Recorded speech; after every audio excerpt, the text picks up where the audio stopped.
So welcome to Jumbo IS and welcome to our lecture series called Daily News in Shorts. In this lecture series, we cover a particular day's current affairs in a short span of time. Now, needless to say this, you have to revise this lecture just after watching it. Because if you'll just watch the lecture, well, these current affairs would quickly skip your memory. You'll quickly forget them. Therefore, you need to solidify them in your memory by revising them. Now, you can revise these current affairs from the notes provided by us, and these notes shall be shared on our Telegram channel. The link to our Telegram channel is provided in the comment section below.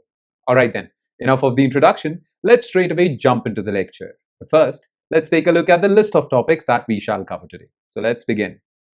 So daily current affairs, 22nd of November, that is Saturday, and here is the topics list. Well, in 2019 and 20, government enacted 4 labor laws. Now these labor laws are being implemented in 2025. So implementation of labor reforms. This is our topic number 1. Then topic number 2, well, you must have heard this tragic news. LCA Tejas crashed in a Dubai air show and one Indian Air Force pilot died because of this crash. Tragic news, but this brings into focus the fault lines or the problems that plague Tejas project. So we'll talk about LCA Tejas and its problems. Then, well, recently NASA released images of an interstellar object called Comet 3I Atlas. Now, what are interstellar objects? What are the special features of this comet? We'll talk about this.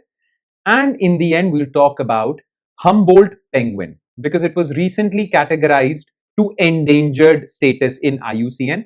And many people say that its population numbers are dwindling, so much so that it can be quickly categorized into critically endangered. So what are Humboldt penguins? Where are they found? What are the threats they are facing? We'll talk about all these things, okay? So these are the 4 news items. Topic number 1 is related to polity portion of your UPSC syllabus. Topic number 2 is related to science and technology portion of your UPSC syllabus plus internal security. Topic number 3 again related to science and technology portion. Topic number 4 is clearly related to environment portion of your UPSC syllabus, okay? So basically it's science and technology heavy lecture. Nonetheless, everything is important for us.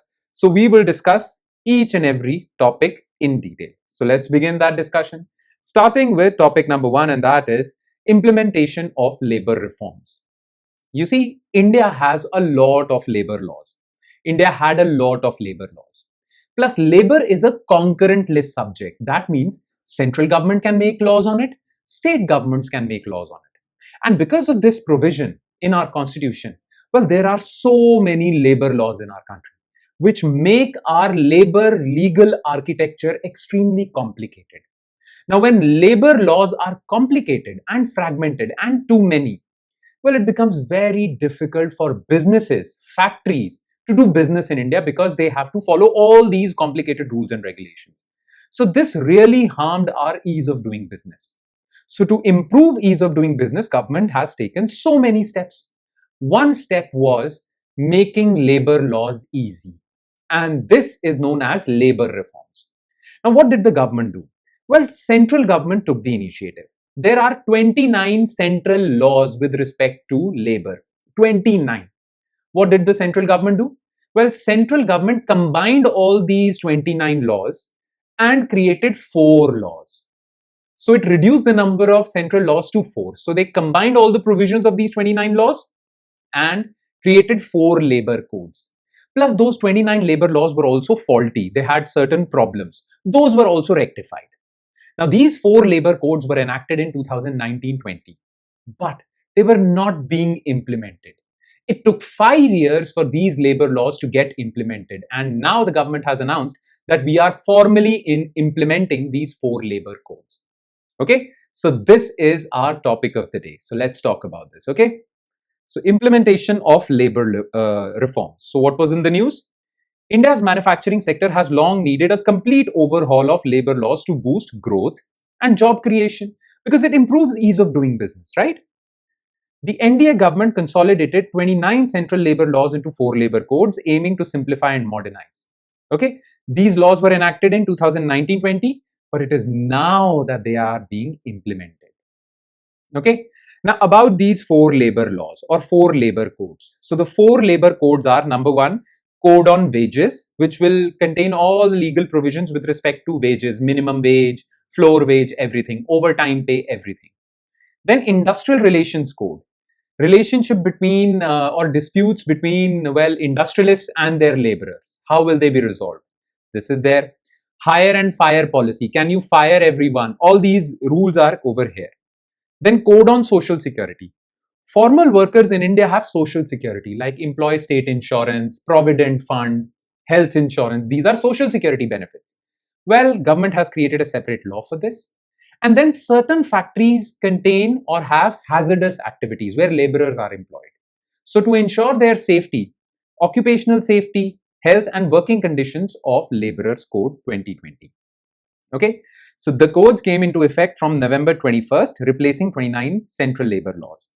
Now remember this, the success of these labor reforms depends on what states will do. Center has done its own part. Center has undertaken these reforms. But these reforms won't yield desired results if states also do not parallelly conduct certain reforms and issue rules under these new laws. Okay? Labor is a concurrent subject. Remember I told about this in the beginning. Both center and states must enact aligned rules for full rollout of reforms. Okay, so if states are aligned with central rules, then only these reforms would yield some dividends, benefits. Okay, so big roadblock is states. So different states will behave differently. Well, India is a federal country, so this is bound to happen. While Parliament cleared the codes and central government prepared draft rules, many states have lagged behind in drafting and implementing their own rules. And this is stopping these labor reforms from yielding results. Okay, remember this fact, labor is a concurrent list subject. An MCQ can be created out of this. Okay, now, why was there a need to bring in these labor reforms? Surely there were certain problems that were occurring in India that the government felt that we should bring in labor reforms. So what are the reasons behind enacting these laws? Number one, old laws were fragmented across 29 laws, acts. Plus, well, these were old laws. Now, work has changed. Now, work from home is a reality. Gig work is reality. These things were not included in old laws. So, old laws were old, plus they were fragmented. 29 laws for few things. So, this was the need. Then, new forms of work, gig work, freelancing, all these have come about. So, we need laws for them as well. Then, labor dispute resolution. Labor dispute in India was really problematic. Dispute between laborers, labor unions and industrialists. It wasn't resolved properly. Under these reforms, government has created certain special tribunals to resolve labor disputes. So this was the requirement. Then, only formal workers had social security benefits. And around 10 to 15% of workers in India are formal workers. 85% workers are in informal sector. Okay, but they also require social security benefits. So through these labor reforms, government has extended social security benefits to them as well. Okay, and women's participation. Well, there are certain areas in India where security situation is not great. So nighttime work, overtime work was not available for women, and they were not able to earn money because of that. Now this time around, government has mandated that if there is a vacancy for nighttime work in certain establishments, you cannot discriminate against women. If you're worried about women's safety, well, make provisions to ensure their safety. This is your job that they are safe. But you can't fire them or you can't refuse to hire them just because you are saying that the environment is not safe. Make it safe, but hire them. Okay? This was the reason. Now, well, what are some of the key changes that are made in these labor reforms? Okay? First of all, government has tried to formalize work. Government has made it clear that every hiring will have appointment letters, mandatory appointment letters. Okay. Then social security coverage for all, formal, informal, statutory minimum wage, okay, for all, women allowed in all jobs, nighttime, overtime. For employers, earlier under these 29 laws, many factories had to take multiple licenses, multiple permissions. Now, none of that is required. Single registration, single license, single return. And employee state insurance corporations coverage has been extended to the entire country. Earlier, its coverage, state insurance corporations coverage, was only to notified areas. Now it is pan-India.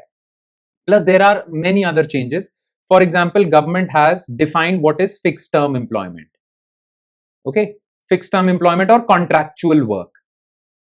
And the benefits given to permanent employees and contractual employees should be at par with each other if they are doing the same work. That is also specified in the law. So many changes have been made. We won't get into that. But let's take a look at the benefits of these labor laws. Okay, so benefits for workers: guaranteed minimum wage and timely pay, social security, formalization of employment because mandatory job letters, improved conditions for women workers, plus Aadhaar linked universal account number. Every worker will have Aadhaar linked universal account number. So if a worker leaves one company and joins another company, their PF, Provident Fund, collected in previous company will carry forward to the new company. Okay, these are the benefits. Seamless portability. Fixed term employees are entitled to same benefits as permanent staff. Then employers are also getting the benefit because ease of doing business has been enhanced. Flexible hiring practices have been given. Okay, modern dispute resolution. If there is a dispute between employer and employee, well, government will establish many two-member industrial tribunals where these cases will be resolved quickly. Okay, so dispute resolution has been quickened because, as you know, it is said, justice delayed is justice denied. So no more delays in this dispute resolution. Plus, earlier, many employers complained that they are harassed by labor inspectors. They are harassed by them. Okay, many people have complained. This time around, well, these laws basically bring in a change in the role of labor inspector. Now, labor inspectors would be labor inspector cum facilitator. So no more harassment. That's what, well, people are hoping. And clearer wage definition.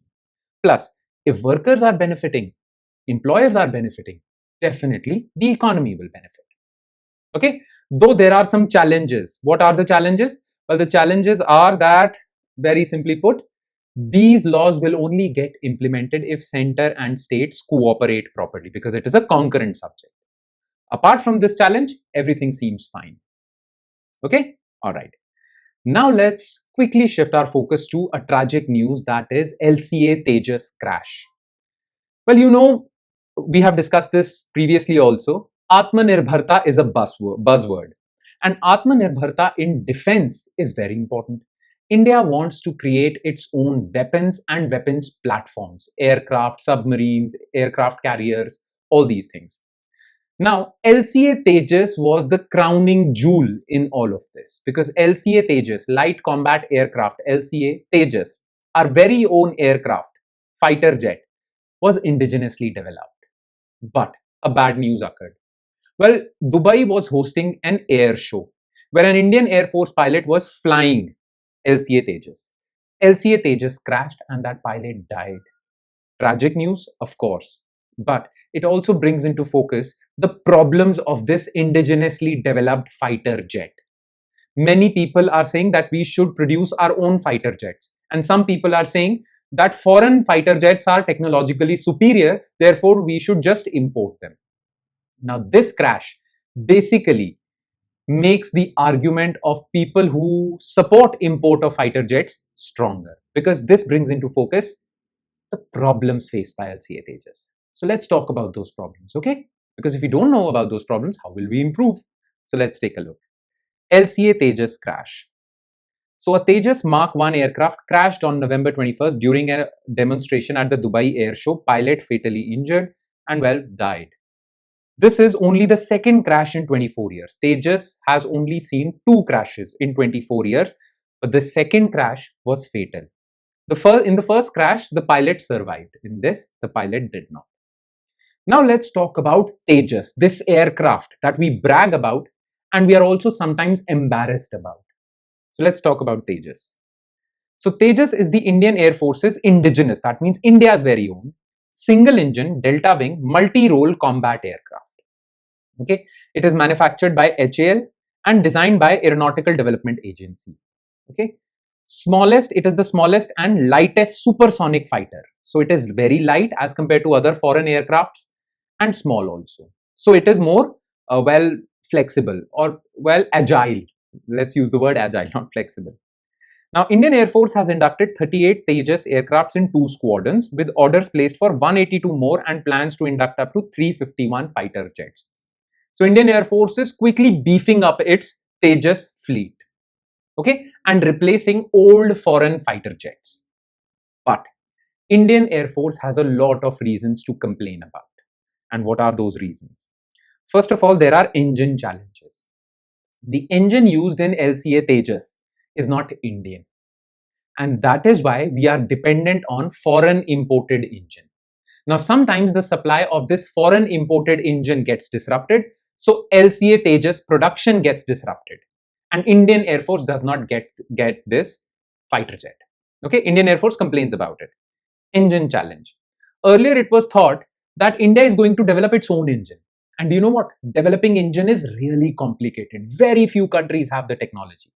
India thought that we will have this technology. India was actually building an engine called Kaveri engine by DRDO and Gas Turbine Limited. Okay.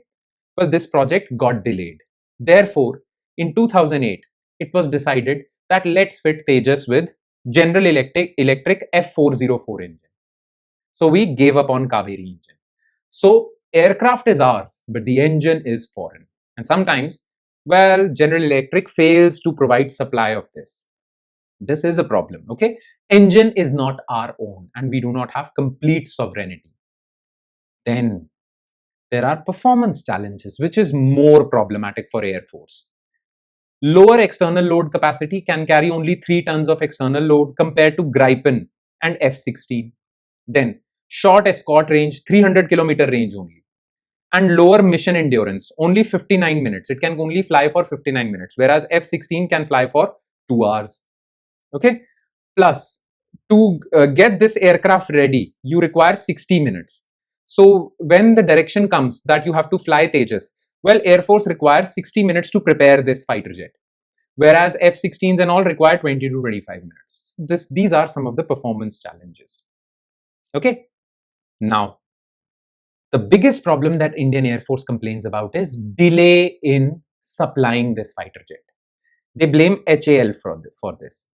LCA program faced multiple delays. Maiden flight took place in 2001 and formal induction took 14 years. So this fighter jet was tested in 2001, but it took 14 long years for this aircraft to be available to Indian Air Force.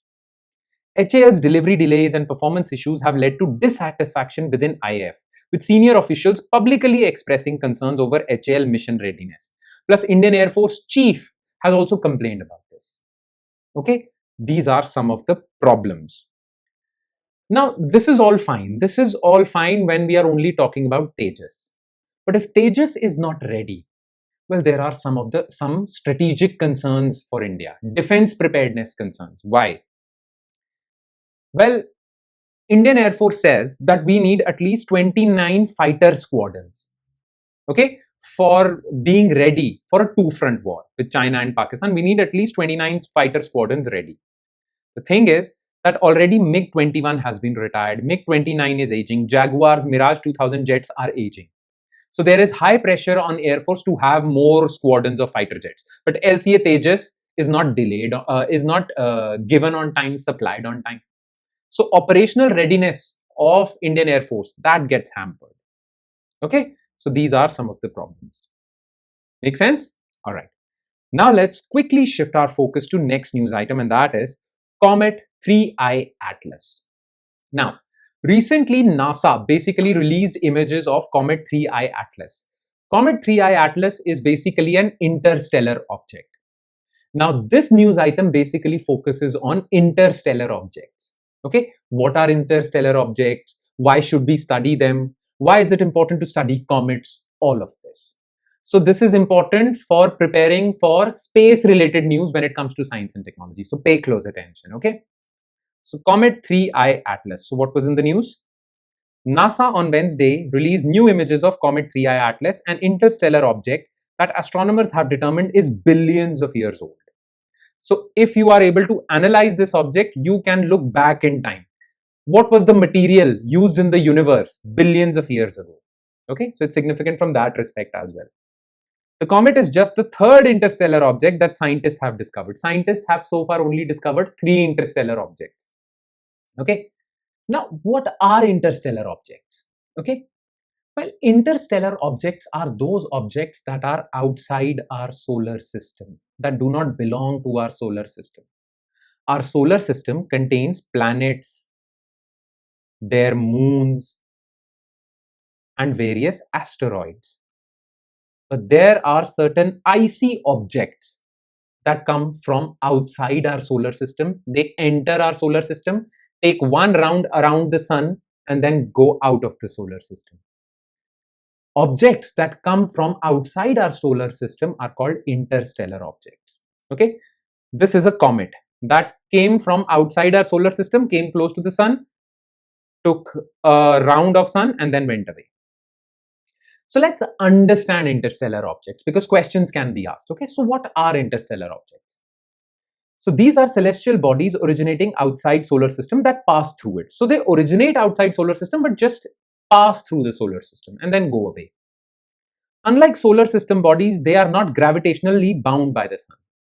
All objects in our solar system are bound by sun's gravity, not these interstellar objects, because they are from outside.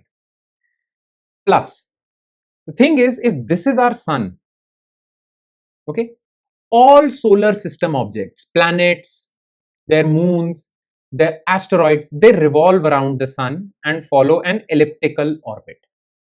Okay, so this is an elliptical orbit, not circular, elliptical. This is our Earth also, Jupiter also, everything, asteroids also. But interstellar objects do not follow elliptical orbits. They come from outside, take one round of the sun and then go away. This is known as hyperbola. So they follow hyperbolic paths. Okay, make sense? So they don't close the ellipse. They just come and go away. This is a hyperbola. Now the thing is that if we talk about an elliptical orbit, okay, the point in the orbit, let me make it again. The point in the orbit that is closest to the sun is called perihelion. And the point that is farthest from the sun is called aphelion. Okay, this is the case in elliptical orbits. But when it comes to hyperbolic orbits, well, there is no aphelion because there is no farthest point. This can go as far as possible. But yes, there is a perihelion. Okay, just remember this. Interstellar objects have hyperbolic orbits. Just remember this fact. Okay. Their high speeds allow them to escape the sun's gravitational pull, unlike planets, asteroids, or comets within the solar system. Unlike solar system bodies that follow closed elliptical orbits with perihelion and aphelion, interstellar objects follow hyperbolic orbits with no aphelion, only perihelion. Clear? Now let's talk about this new interstellar object, the third interstellar object discovered so far, Atlas 3I. So it was discovered on July 1st, 2025 by Asteroid Terrestrial Impact Last Alert System Atlas telescope, which is deployed in Chile. Okay. Comet 3I Atlas is billions of years old and will make its closest approach to Earth on December 19 at about 170 million miles, roughly twice the distance between Earth and Sun. Alright. Observed moving at a speed of 60 km at a distance of 670 million kilometers from the Sun, indicative of its interstellar origin. Okay. Now, one last thing from this topic. Why is it important to study interstellar objects? Okay, it is important. Why? First of all, interstellar objects provide unique insights into planetary formation beyond our solar system. We'll understand the materials used in the formation of planets outside our solar system. This is there. Studying their chemical composition helps understand the conditions and processes in distant solar systems, other solar systems.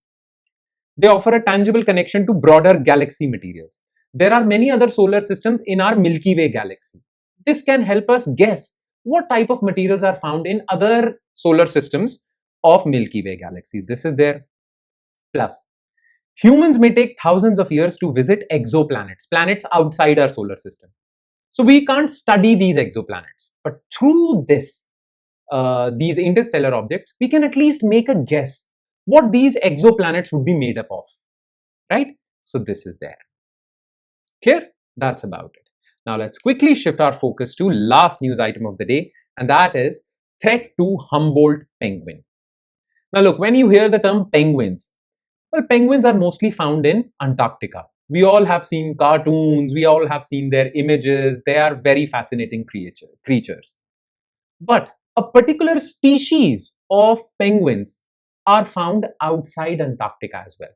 And they are found in the Southern American Southern American country of Chile, and sometimes in Peru also. Okay. These are known as Humboldt penguins. Penguins found in near Chile and Peru. These are Humboldt penguins. Now they are a little different. When you look at them, they look a little different from Antarctica's penguins. Okay. Now Humboldt penguins are facing significant threats, and that is why their population numbers have dwindled in the past few years. So much so that they are now categorized as endangered. And conservationists say that very soon you'll have to categorize them as critically endangered, and then finally you'll say they have become extinct. So what are the threats faced by these Humboldt penguins? Let's talk about this, okay? So threat to Humboldt penguins. So what was in the news?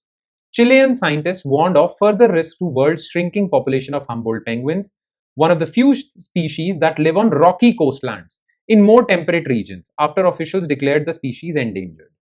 Okay, this is a particular category of penguins that do not live in snow-covered Antarctica. They live in rocky beaches. Okay, they are different penguins. Chile's Pacific coast is home to 80% of the world's remaining Humboldt penguins. This is how they look. They're not used to the snow. I mean, the kind of snow that Antarctic penguins see. Okay, that is why they look a little different also. Now, about these penguins. So they are native to Pacific coast of Chile and Peru, mostly inhabiting rocky temperate coastal areas. Okay, Chile's Pacific coast is home to 80% of the remaining population. They were internationally classified as vulnerable, but now have been recently put in endangered category by Chile's Environment Ministry. Humboldt penguin populations are linked closely to health of Humboldt Current. The Humboldt Current, ocean current, basically goes close to the Chilean coast of South America. So that is why they are called Humboldt penguins. Now this Humboldt Current ecosystem supplies abundant nutrients because of which fishes multiply, and these penguins feed on these fishes. If fishes are not there, these penguins would die of starvation, and that would be their end. Clear? Currently, it seems like their end is near. So what sort of threats they are facing? First of all, because of development of coastal cities, coastal infrastructure, habitat loss, marine pollution, disease outbreak like avian influenza, bird flu. Penguins are birds, flightless birds basically. Overfishing and competition. Because of overfishing, there are very few fishes remaining for penguins. Deaths caused by entanglement in fishing nets. Sometimes you catch these penguins in fishing nets only.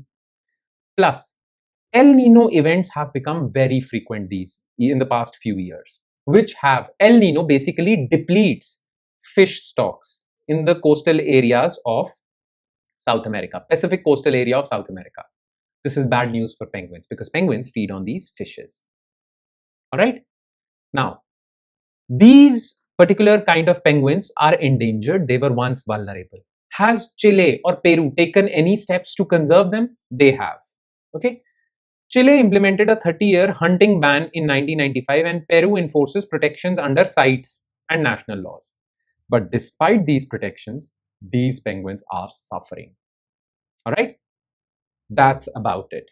With that, we conclude today's session. So thank you so much for watching, everyone. And I'm sure it has added value to your preparation. But it will add more value if you revise this lecture as well. Okay? Please do not forget to revise this lecture and be consistent and regular with this lecture series. So in that hope that you do all these things, I shall see you next time with another set of news items. Thank you, everyone.